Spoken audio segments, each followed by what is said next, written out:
ఓం శ్రీరామచంద్ర పరబ్రహ్మణే నమః. ఓం నమో వశిష్ఠ విశ్వామిత్ర వ్యాస వాల్మీకి సుఖాదిభ్యః. ఓం శుక్లాం భరధరం విష్ణుం శశివర్ణం చతుర్భుజం ప్రసన్నవదనం ధ్యాయేత్ సర్వవిఘ్నోపశాంతయే.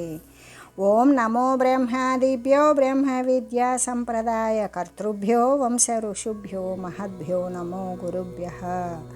ఓం శ్రీరామో రామభద్రశ్చ రామచంద్రశ్చ శాశ్వతః రాజీవలోచన శ్రీమాన్ రాజేంద్రో రఘుపుంగవః.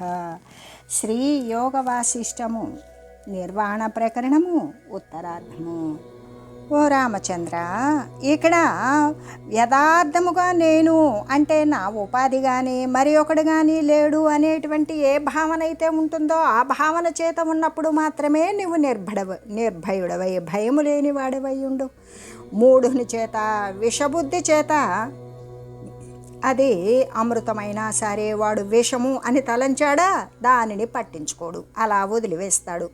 అలాగనే అలా వదిలివేయబడినటువంటి అమృతము వివేకవంతుని చేత గ్రహింపడం అనేటువంటిది సరి అయినట్లేగానే ఇక్కడ అహంభావరహితమైనటువంటి భావన అనహంభావన అజ్ఞానుల దృష్టి యందు అది భయము చేత అహంభావము లేని తనము వానికి చేత కాదు. ఆ విధంగా అది భయంతో కూడినదే అవడం చేత అహంభావం వదలలేని స్థితి యందు ఉండడం చేత వారి చేత అది వదిలిపెట్టబడినదే అయినప్పటికీ కూడా వాస్తవానికి పరమ సత్యము కాబట్టి ఏమిటా సత్యము? అహంభావాన్ని వదిలివేయడమే సత్యమైనటువంటి విషయం. విఘ్నుల చేత అది గ్రహించడానికి యోగ్యమైనదే అవుతూ ఉంది. అంటే శరీరం మొదలుకొని చిత్తము వరకు కలిగినటువంటి ఈ యొక్క జడ ఉపాధినంతను కూడా బాగుగా విచారించి చూచిన నేను అనుకోదగినది ఏదైనా సరే అందులో ఉన్నదా? ఏమీ కూడా లభ్యం కావడం లేదు. కాబట్టి అప్పుడు నేను ఈ దేహాదులను కాను అనేటువంటిదే కదా పరమ సత్యమై ఉన్నది. అంటే విచారణ చేత అహంకారము వరకు కూడా కలిగి ఉన్న సమస్త దృశ్యము దేహము ఈ యొక్క మానసేంద్రియాలు అయినటువంటి చిత్తము మొదలైన విశేషణాలతో ఉన్నటువంటివన్నీ కూడా శమించిపోయినటువంటి మహనీయులకి కేవలము ముక్తి మాత్రమే ఉదయిస్తూ ఉన్నది. కాబట్టి వాస్తవానికి ఆత్మకు వాకింతైనా సరే ఏదైనా నశిస్తుందా? ఏమీ నశించడం లేదు. కాబట్టి ఓ జనులారా, ఈ ముక్తి యొక్క విషయమునందు అంటే ఈ ముక్తి ప్రాప్తించేటువంటి దాని యందు ఏమేమి వదలాలి అంటే భోగత్యాగము, సుఖభోగము ఏదైతే ఉంటుందో దానిని వదిలివేయాలి. అంతేకాదు విచారణ చేయాలి, ఆత్మను గురించినటువంటి విచారము చేయాలి. తనదైనటువంటి ఇంద్రియాలను మనసు బుద్ధి చిత్తాహంకారాలతో ఉన్నటువంటి అంతరింద్రియాల రూపంలో వాటిని నిగ్రహించేటువంటి రూపంలో ఉన్నటువంటి పురుష ప్రయత్నము అనే ఈ మూడు కూడా తప్పనిసరిగా చేయాలి. అంటే భోగత్యాగము చేయాలి, తన ఆత్మవిచారము చేయాలి, తన మానసేంద్రియాలతో కూడినటువంటి ఇంద్రియాలన్నీ కూడా నిగ్రహించగలిగినటువంటి పురుష ప్రయత్నం చేయాలి. ఈ మూడు తప్ప మరి ఏవి కూడా అసలు అహంభావం వదిలించుకోవడానికి ఇంకేవి కూడా ఉపయోగించవు అనే నిశ్చయించాలి. ఇలా దేహము మొదలైనటువంటి ఏ యొక్క సత్యము కాని అనాత్మ వర్గం అంతా కూడా వదిలివేసి స్వాత్మకే అంటే తన యందు నిక్షిప్తమై సర్వము సర్వవ్యాపకంగా సర్వసత్వాక ప్రతిపత్తి అయినటువంటి ఆ పరమాత్మ స్వరూపానికి శీఘ్రంగా ప్రణామం చేయు. అంటే తత్వబోధ చేత స్వాత్మనే శరణు పొందండి అని తెలియజేస్తూ నిర్వాసనం మననమేవ ముదాహరంతి మోక్షం వినా భవతి తన్న చజాతు బోధాత్ సన్నో జగద్భ్రమైతిహ పరః ప్రబోధో న ప్రత్యయోత్ర యదతః త్రయదతః సుచిరాయ బంధః. అంటే సర్వవాసనలు నశించిపోయినవి.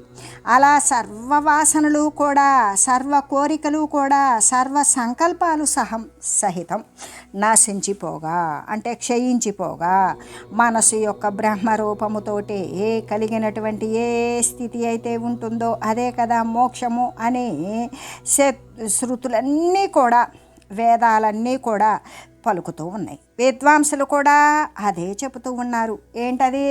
సర్వ కోరికలు వాసనలు నశించిపోతే మనసు యొక్క బ్రహ్మరూపముతోటి కలిగినటువంటి స్థితి ఏదైతే ఉన్నదో అదే కదా మోక్షము.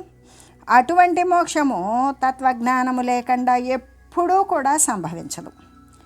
ఆత్మ సత్యము, ఈ జగద్భ్రమ అసత్యము అనేటువంటి ఈ మోక్షశాస్త్రమునందు ఉత్తమమైనటువంటి జ్ఞానంగా ఉన్నది. కానీ ఈ యొక్క రాగము ద్వేషము మొదలైనటువంటి వాటి యొక్క ప్రాబల్యము చేత జగత్తు యొక్క సత్యాన్ని గురించినటువంటి భ్రమ అనేటువంటిది దృఢపడి ఉంటుంది. ఏది? ఈ రాగద్వేషాల యొక్క ప్రబలత్వము చేత జగత్తు సత్యము అనేటువంటి దానిని గురించి భ్రమ దృఢపడి ఉండడం చేత ఆ దృఢత్వము చేత ఇటువంటి జ్ఞానమందు జనులకు ఏది? ఈ యొక్క ఆత్మతత్వ జ్ఞానమునందు జనులకు విశ్వాసం కలగడం లేదు. కాబట్టే చిరకాలం వరకు కూడా జీవులకు సంసార బంధం అనేటువంటిది వెంటాడుతూనే ఉంటుంది, అనువర్తిస్తూనే ఉంటుంది. అంటే సమస్త వాసనలు కనుక నశించిపోయి ఇలా మనసు బ్రహ్మభావనతో ఉండటమే కదా మోక్షము అని వేదాలకు చెప్తూ విద్వాంసులు కూడా చెప్పుచూ ఉన్నారు. అటువంటి స్థితి ఏదైతే ఉన్నదో అటువంటి స్థితియో లేకపోతే తత్వజ్ఞానము అనేటువంటిది ఎప్పుడూ కూడా సంభవించదు. ఎటువంటి స్థితి? అహంభావము నశించిపోవడము, సమస్త వాసనలు నశించిపోవడము, మనసు బ్రహ్మభావనతో ఉండడము అనేటువంటి స్థితి లేకపోతే తత్వజ్ఞానము శాశ్వతమైన సత్యపరంజ్యోతి స్వరూపము అనేది ఎప్పటికీ సంభవింపనేరదు కదా. అంటే మహాప్రబోధమైనటువంటి ఆ తత్వజ్ఞానము ఈ జగద్భ్రమ సత్యము కాదు. అంటే అంత మిథ్యయే, ఆత్మయే సత్యము అనేటువంటిదే. కానీ జనులకు అజ్ఞానము వలన ఆ ఆత్మజ్ఞానమే సత్యము, ఆత్మయే సత్యము అనేటువంటిది జనులకు ఆ బోధయందు విశ్వాసము నమ్మకం లేకుండా ఉన్నది. అందువలననే వారికి చిరకాలము కూడా దీర్ఘకాలము సంసార బంధము అనేటువంటిది ఏర్పడుచూ ఉన్నది అనే చెబుతూ జగదహమసదిత్య వేత్య సమ్యగ్జనధనధార శరీర నిర్వ్యపేక్ష భవతి సా చచేతన స్వరూప పరిమితఖం ఖలు నాణ్యదాస్తి ముక్తి. అందుచేత జగత్తు, అహంభావము ఇవి అసత్తు అనే లేవు అనే బాగుగా తెలియాలి.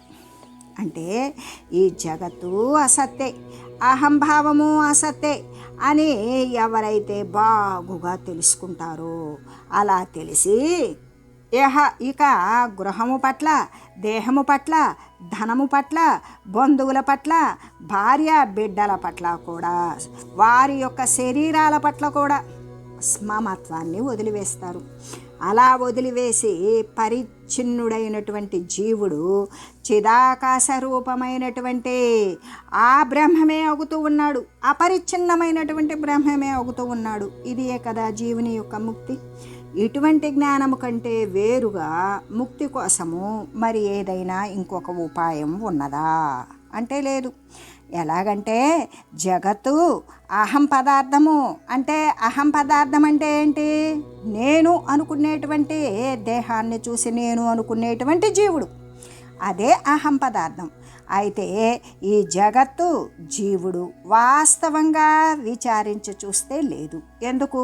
అద్వితీయమైనది, అక్కడ రెండవది లేనిది అన్నప్పుడు మళ్ళీ జగత్తు కానీ అహం పదార్థ స్వరూపమైన జీవుడు కానీ విచారించి చూస్తే ఉన్నవే లేవు. అందుకే అవి మిథ్య, అబద్ధము అని బాగా తెలియాలి. అది దేని ద్వారా తెలుస్తుంది? ఆత్మ విచారణ తత్వము చేత మాత్రమే బాగుగా తెలుస్తుంది. అలా తెలిసి ఇక బాంధవాది జనుల యందు, ధనమందు, భార్య యందు, తన యొక్క శరీరమందు కూడా నాది, నా వారు, నా ధనము అనేటువంటి ఈ మమత్వంతో కూడినటువంటి ఆసక్తి ఉంటుంది కదా. ఆ ఆసక్తి లేనివాడై ఉన్నట్లయితే ఇక ఉపాధి పరిచ్ఛిన్నుడగు. ఇది పరిచ్ఛిన్నమైనటువంటి ఉపాధియే కదా. అటువంటి ఉపాధి పరిచ్ఛిన్నుడైనటువంటి ఆ జీవుడు సర్వాన్ని మమత్వాన్ని వదిలివేసి ఆసక్తి లేనివాడై ఉండడం వల్ల చిన్మాత్ర స్వరూపుడే అగుతూ ఉన్నాడు, అంటే ఆ ఆత్మయే అగుతూ ఉన్నాడు. ఇదే కదా అతని ముక్తి. ఇటువంటి మార్గము చేత తప్ప మరి ఏ విధంగా కూడా అతనికి ముక్తి అనేటువంటిది కలగనే కలగదు. యయా హంతాద్య విద్యోత్తనానాత్వభ్రాంతి శాంతితః స్యాద్ బ్రహ్మణి స్థిరో ధీరః సా దృష్టిరిహ సాధ్యతే. ఏ దృష్టి చేతైతే ఈ అహంభావనారూపమైనటువంటి ఆ విద్య చేత ఉత్పన్నమైనటువంటి వివిధ ప్రకారాలైనటువంటి భ్రాంతి శమించడము చేత ధీరుడైనటువంటి మనుజుడు బ్రహ్మమునందు స్థిరముగా వెలయగలుగుతూ ఉంటాడో ఆ దృష్టిని గురించి ఇక్కడ వివరించి మరీ చెప్పబడింది. అంతేకాదు, ఈ యొక్క నిర్వాణ ప్రకరణమునందు ఈ ఉత్తరార్ధమున పరమార్థోపన్యాస యోగము అనేటువంటి దానిని గురించి శ్రీ వశిష్ఠ గురుదేవులు వర్ణించి తెలియజేసి ఇంకా కూడా ఇలా చెప్తూ ఉన్నారు.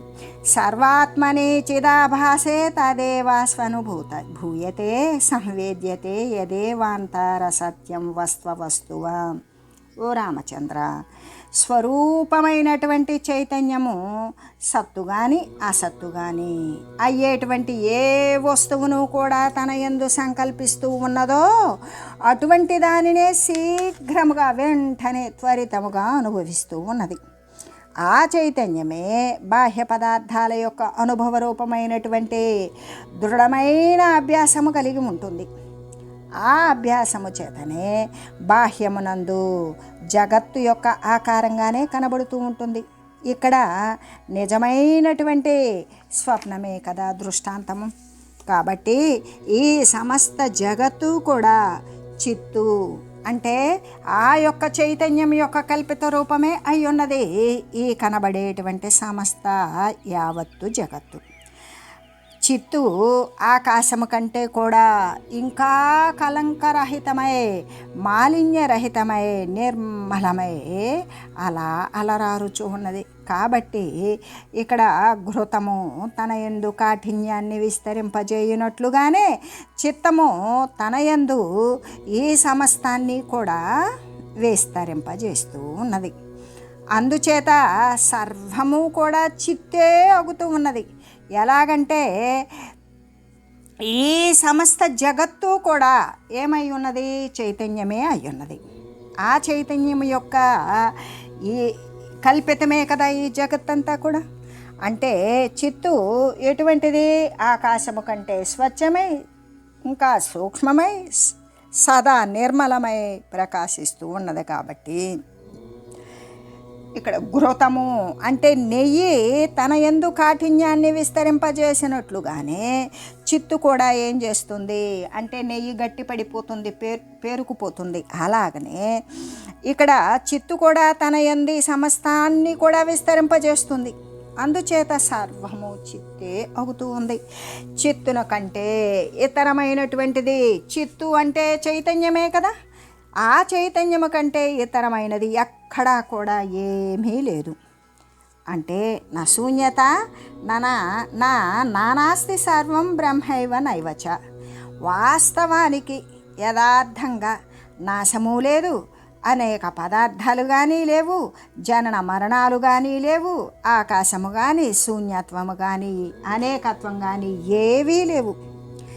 విచారించి చూసినప్పుడు మాత్రమే నాశము లేదు, పదార్థాలు లేవు, పుట్టడం లేదు, చావడం లేదు, ఆకాశ పంచభూతాలు కానీ శూన్యత్వం కానీ అనేకత్వం కానీ ఇంకేమీ లేవు.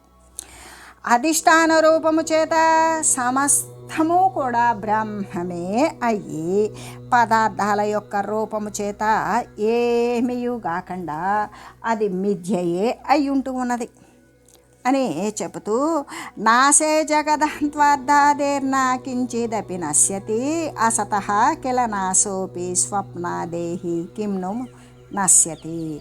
అసత్తు అనేటువంటి జగత్తు అంటే ఇది స్థిరము కానిది.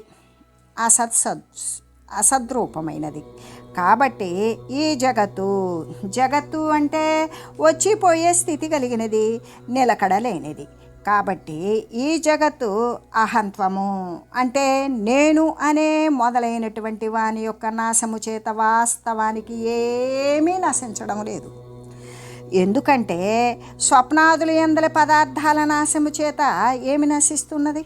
ఇప్పుడు స్వప్నాన్ని అనుభవించినప్పుడు ఆ అనుభవంలో అనేకాలు చూసినవి, చూడనివి, చేసేవి, చేయకూడనివి, భయపడేవి, ఆనందింపజేసేవి అనేకాలు అనుభవిస్తూ ఉన్నాం. ఆ స్వప్నంలో ఆ పదార్థాలు అనేటువంటివి ఎప్పుడు నశిస్తున్నవి? అసలు నశిస్తున్నవా? మెలకులోకి వచ్చినా కూడా అవి నశించడం లేదు. ఎందుకు అంటే అది అసలు లేనే లేవు. లేనిదేమి నశిస్తుంది? ఉంటే ఏదన్నా నశిస్తుంది అని చెప్పవచ్చు అని చెబుతూ, అంటే ఇక్కడ కళ లాంటిదే అని చెబుతూ అసత్తైనటువంటి జగత్తు, ఇక్కడ సత్య వస్తువు కానటువంటిదే జగత్తు, వచ్చిపోయేటువంటి స్థితి కలిగినటువంటిదే జగత్తు.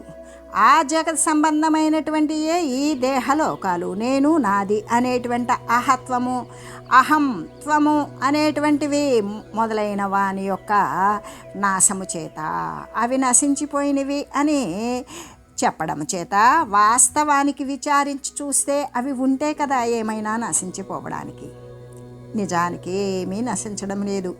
ఎందుకంటే కళ ఎందలి పదార్థాల యొక్క నాశము చేత ఏమి నశిస్తుంది? లేని పదార్థం నశించిపోవడం చేత ఏమి నశిస్తుంది అని చెబుతూ, అంటే అబద్ధమై కనబడేటువంటిది ఏది మరి మనకి మిథ్యయై భాషించు అబద్ధమై కనబడేటువంటి సంకల్ప నగరాదుల యొక్క నాశము చేత ఏమి నశిస్తుంది? మనం గంధర్వ నగరం అన్నాం, ఊహించాం. గంధర్వులు రకరకాలైన వింతైన వస్త్రాలు, వింతైన అలంకరణలు, మరి విలువైనటువంటి భూషణాదులతో కనపడ్డారు. ఎక్కడ? ఊహలో. కానీ వాళ్ళు నశించారు. అసలు మనం ముందుగానో చూడలేదు. అక్కడ నశించిందేంటి? మనం ఏది ఊహించామో అది నశించింది. ఊహ అలాగే ఇక్కడ అబద్ధమై కనబడేటువంటి ఈ యొక్క సంకల్ప నగరాలు, సంకల్పించినటువంటి నగరాదులు, గంధర్వలోకమని, యక్షలోకమని, ఇటువంటివన్నీ కూడా మనం సంకల్పిస్తూ ఉంటాం. ఈ నగరాదుల యొక్క నాశము చేత అవి నశించిపోయినా కూడా ఏమి నశిస్తుంది? ముందుగా ఉంటే అయ్యో పోయింది అనుకోవచ్చు. మనకి ఊహతో వర్ణనతో వచ్చింది, వర్ణన ఆగిపోగానే లేనిది నశించినట్టే కదా, లేనిదే కదా. అందుకు కాబట్టి లేని నగరాలు నాశము చేత ఏమి నశిస్తుంది? అలాగే అసత్తైనటువంటి అసలు సత్యమే కానీ ఈ జగత్తు అహంత్వాదులు వీటి యొక్క నాశము చేత ఏమైనా నశిస్తుందా? ఎందుకు? ఈ జగత్తు, ఈ లోకము, ఈ దేహము, సర్వేక సమస్తము ఎప్పుడూ లేనివి. ఒకప్పుడు ఉన్నవైతే అవి నశించినవి అని చెప్పవచ్చు. ఇక్కడ ఎప్పుడూ కూడా లేనివే కాబట్టి లేనివి యొక్క నాశము చేత ఏమి నశించడం అనేటువంటిది గురించి తెలియజేస్తాం. అందుకు కాబట్టి ఏమీ నశించడం లేదు. జగత్తు అసత్తే అయినట్లయితే, ఈ జగత్తు అసత్తే కదా, అలా అయినట్లయితే దానిని త్యజించడం కోసం నింద, దానిని గురించినటువంటి నిర్ణయము శాస్త్రములందు ఎందుకు గావించబడినది అన్నట్లయితే అది నిజమే. ఎందుకు? జగత్తు అసత్తు అనే కదా సర్వ సత్యాస్త్రాలు కూడా బోధించేటువంటిది. జగత్తు అసత్తు, మిథ్యాస్వరూపం, అబద్ధము, లేకనే ఉన్నట్లు కనబడుతూ లేకుండా పోతుంది అనేటువంటి విషయాలే కదా చెప్పడం. మరి జగత్తు అనేటువంటిది స్థిరము కానట్లయితే, అసత్యమే అయినట్లయితే దానిని వదిలే దానికోసం నిందయు. అసలు దానిని ఎందుకు వదలాలి? మరి దానిని గురించినటువంటి నిర్ణయము అది లేకపోతే అది దానిని వదలవలసినటువంటి అవసరం ఏముంది?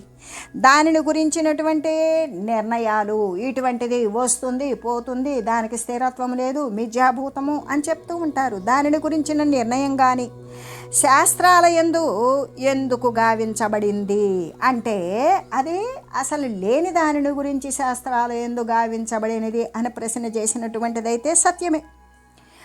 అంటే అసత్తైనటువంటి వస్తువును గురించినటువంటి నింద కానీ నిర్ణయం కానీ సంభవింపనేరదు కదా.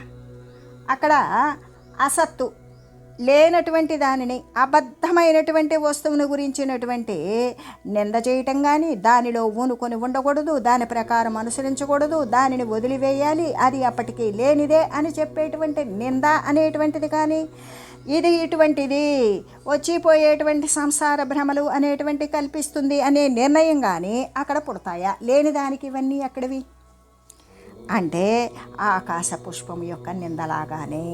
అంటే శూన్యములో పుష్పము అనేటువంటిది ఉంటుందా? కానీ నిర్ణయము కానీ ఆకాశ పుష్పము అనేటువంటి నిర్ణయం అయితే చేశాడు కదా. ఈ యొక్క నింద, ఈ నిర్ణయము ఎవని చేత చేయబడుతూ ఉన్నది? కానీ ఇక్కడ ఆత్మస్వరూప సిద్ధి కోసము, తన యొక్క స్వరూప సాక్షాత్కారం కోసం, తన యొక్క ఆత్మస్వరూపాన్ని సిద్ధింపజేసుకోవడం కోసం ఆ సత్తును సత్తులాగానే కల్పించి, అసలు లేని దానిని ఉన్నట్లుగానే కల్పించి, శాస్త్రాలు, జగత్తు, నింద మరి జగన్నిందాదుల ద్వారా ఈ యొక్క వైరాగ్యమని, వివేకమని మొదలైనటువంటివన్నీ కూడా ఈ తత్వ సాక్షాత్కారం వరకు కూడా ఉపాయాన్ని కల్పించినవి. ఎందుకు అంటే వాడు తన స్వరూప సిద్ధిని పొందాలి. తన యొక్క ఆత్మస్వరూప సిద్ధి కోసం, అది పొందడం కోసం లేని దానిని ఉన్నదానిలాగానే కల్పించి శాస్త్రాలు, జగన్నిందాదుల ద్వారా, శాస్త్రాల ద్వారా ఏమని చెప్తూ ఉన్నారు? ఈ కనబడే జగత్తు యావత్తు కూడా అసత్తు అని కల్పించారు, నిందించారు. దానిని మరి ఈ అసత్తుని అసత్తుగా చూడగలిగినటువంటి నిర్ణయము, నిశ్చితం అనేటువంటిది ఎలా వస్తుంది అంటే, ఏది కనబడుతుందో ఏ దృశ్యం తన్నస్యం, ఏ దృశ్యాన్ని అనుసరిస్తూ ఉన్నావో అదంతా కూడా అబద్ధమైనది. ఇది ఒకప్పుడు ఒకలా ఉంటుంది, మరొకప్పుడు మరొకలా ఉంటుంది. ఒక్కొక్కసారి ఉన్నట్లు ఉంటుంది, ఒక్కొక్కసారి మొత్తం నశించిపోతుంది. అనేక రకాలైన మార్పులు చేర్పులకు లోబడుతూ ఉంటుంది. కాబట్టి ఇది అస్థిరమైనది, మరి రానిది పోనిది, పుట్టనిది గిట్టనిది, సదా సర్వవ్యాపకమైనది, రెండవది లేనిది, సమానమైనది కూడా లేనిది, ఏకరసమాత్రమైన పరమాత్మ వస్తువును గురించి తెలుసుకోవాలి అంటే మనకు ఒక సాధన కావాలి. అందుకే లేని దానిని ఆసరాగా ఉన్నట్లుగా కల్పించి, ఆ కల్పించినటువంటి దానిని వదిలించుకోమని చెప్పడం, అది అబద్ధమని, దానిని అనుసరించవద్దని, ఇక్కడ శాశ్వతమైనటువంటిది, సర్వవ్యాపకమైనది ఒకటి ఉన్నదని, అది సత్యమని ఎరిగినప్పుడు ఈ దృశ్యోపమాన జగత్ సంబంధమైన వస్తువులన్నీ కూడా నీవు అసత్తుగానే చూడగలుగుతావని, దీని పట్ల నీకు ఏ యొక్క అనిత్యాని శరీరాన్ని అనేక ఉపాధులు పొందేటువంటి మనం, ఇది ఈ ఉన్నప్పుడు, ఇప్పుడు మనకి వర్తమానంలో ఉన్నటువంటి దేహం అనేటువంటిది శాశ్వతం కాదు. మన ముందు అనేక ఉపాధులు, మనుజకాడి నుండి క్రిమి కీటక పశుపక్ష వృక్షాల సైతం కూడా పుడుతూ ఉన్నవి, పోతూ ఉన్నవి. కాబట్టి ఇది అస్థిరమైనది. ఇక్కడ స్థిరమైనటువంటి వస్తువును ఆసరా చేసుకొని వచ్చిపోయేటువంటి అస్థిరమైనటువంటి వస్తువులు ఉత్పన్నమవుతూ ఉన్నవి. కాబట్టి ఏది సత్యము అంటే ఈ దృశ్యమాన జగత్తులో అస్థిరతతి అంతా కూడా అబద్ధమైనది. రాని పోని వీటన్నింటికీ ఆశ్రయం, అధిష్టానం అయినటువంటి పరమాత్మ మాత్రమే సత్యము అనేటువంటి వివేకము. ఆ వివేకమేంటి? సత్యమైన వస్తువును గుర్తించడం, అసత్యమైన వస్తువును ఆవలకి దూరీకరించడం. ఈ విధమైనటువంటి వివేకాదులు మొదలైనటువంటి వాటిని పురస్కరించుకొని జ్ఞానం యొక్క విచారణ ద్వారా తత్వం యొక్క అంటే శాశ్వత సర్వ వ్యాపకమైన పరమాత్మ తత్వాన్ని గురించి సాక్షాత్కారం చేసుకునే దానికోసం ఉపాయాన్ని కల్పించినవి. ఇదే కదా ఈ సృష్టి యొక్క నిర్ణయము, అంటే ఈ సృష్టి యొక్క సిద్ధాంతము. కాబట్టి ఓ రామచంద్ర, శాస్త్రాలు, ఆచారాలు, సాంప్రదాయాదులు వీటన్నింటికీ కూడా మొదలైన వాటికి అన్నింటికీ అనుకూలంగా కూడా ఈ భూమికా క్రమము అనేటువంటిది అభ్యసించు. వీటన్నింటికీ కూడా భూమికా క్రమము అంటే సప్తజ్ఞాన భూమికలు అనేటువంటివి, వాటిని అభ్యసించు. అలా అభ్యసించావా సమస్తాన్ని కూడా నీవు యథార్థంగానే ఎరుగుతావు. అంటే ఈ యొక్క జ్ఞాన భూమికల యొక్క క్రమము ఏమిటా క్రమము అంటే 7 రకాలైనటువంటి జ్ఞానాన్ని అభ్యాసం చేసేటువంటి క్రమము. అది శుభేచ్ఛ, రెండవది విచారణ, మూడవది తనుమానసి, నాలుగవది సత్వాపత్తి, ఐదవది అసంశక్తి, ఆరవది పదార్థ భావని, ఏడవది తుర్యగా అనేటువంటి ఈ సప్త జ్ఞాన భూమిక క్రమమును సక్రమంగా అభ్యాసం చేసావనుకో, ఆ తుర్యగా స్థితికి వచ్చేటప్పటికీ సమస్తాన్ని కూడా అబద్ధంగా తెలుసుకుంటావు. ఇలా తెలుసుకున్నప్పుడు శిలలాగానే రాతికి ఏమాత్రము బాధ లేనట్లుగానే ఈ యొక్క వాసనలు మొదలైనటువంటి సంకల్పాల సమ్మిళితమైనటువంటి వాటినన్నింటినీ కూడా వదిలివేసి ఉంటావు.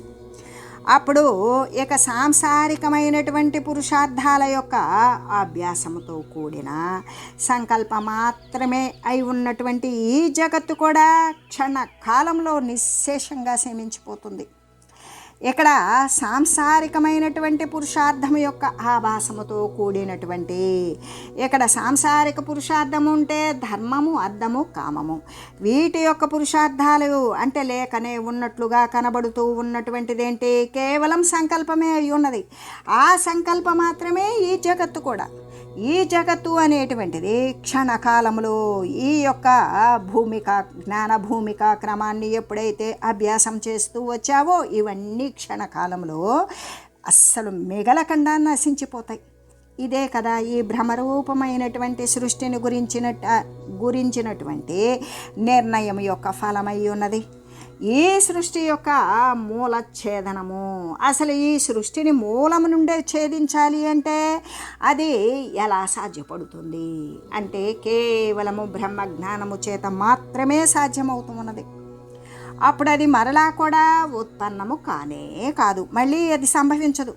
అలా కాకుండా ఉన్నట్లయితే ఇక సుషుప్తి అంటే గాఢ నిద్ర, ప్రళయాదుల యందలి ఉన్నటువంటి క్షయమందు కూడా ఈ జగత్తు అంటే సుషుప్తిలో ఈ జగము ఏమైందో, తన శరీరం ఏమైందో, గాఢ తమస్సులో అజ్ఞాన నిద్రలో వాడు నిద్రించినప్పుడు తన యొక్క శరీరం కూడా ఏమై ఉన్నదో తెలియనటువంటి స్థితిలాగానే ప్రళయాదులు యందలి అంటే ఈ యొక్క 4 యుగాలు కూడా కలిపితే ఒక మహాయుగం, ఆ మహాయుగం తర్వాత ఒక ప్రళయం అనేటువంటిది సర్వేక సమస్తము కూడా అది ఆ యొక్క సత్య వస్తువునందు సంలీనమైపోతుంది. అలాంటి ప్రళయం నందు ఏమీ లేకుండా పోతుంది.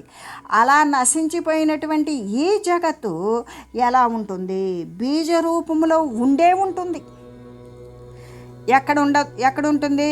కార్యరూపంచే మాత్రం ఉండదు. అది కనబడే రూపంతో కార్యాలలాగా కనబడుతూ ఉండదు. లేకపోతే ప్రళయమందును లేదు ఐందవోపాఖ్యాన రీతిగానే మరి ఏ విధంగా అంటే ఐందవుడు అనేటువంటి ఉపాఖ్యానాన్ని మనం ఇందువు అనేటువంటి ఆయన కుమారులను గురించి మనం తెలియజేసుకున్నాం. లేదా ఐందవులు అన్నదమ్ములు మొత్తం కూడా ఏమయ్యారు?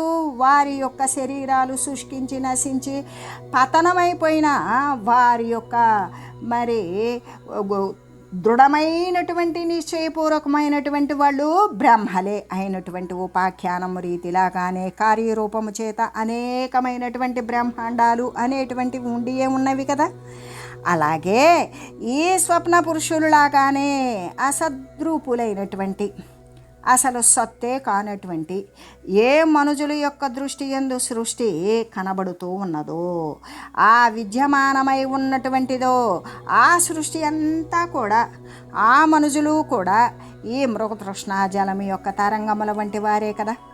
ఎలాగంటే కలలో కనపడినటువంటి మనుజులులాగానే అసద్రూపులైన మెలకు వచ్చాక ఇంకక్కడ వానికి రూపము లేదు. అలాగే ఏ మనుజుల యొక్క దృష్టి యందు సృష్టి అంతా కూడా జగత్తంతా కూడా కనబడుతూ ఉన్నదో ఆ సృష్టి అంతా కూడా ఏంటి? ఆ చూసేటువంటి మనుజులు కానీ ఆ సృష్టి కానీ ఇదంతా ఎండమాములలో ఉత్పన్నమైన నీటి లాంటిదే. ఆ నీటిలో వచ్చేటువంటి తరంగాల లాంటి వారే అవుతారు. అని తెలియజేస్తూ ఓం మంగళం శ్రీ గురుదేవాయ మహనీయ గుణాత్మనే సర్వలోక శరణ్యాయ సాధురూపాయ మంగళం. ఓం మంగళం కోసలేంద్రాయ రామాయ రామభద్రాయ చక్రవర్తి తనూజాయ సార్వభౌమాయ జానకీ వల్లభాయ శ్రీరామచంద్రాయ మంగళం. ఓం తత్సత్.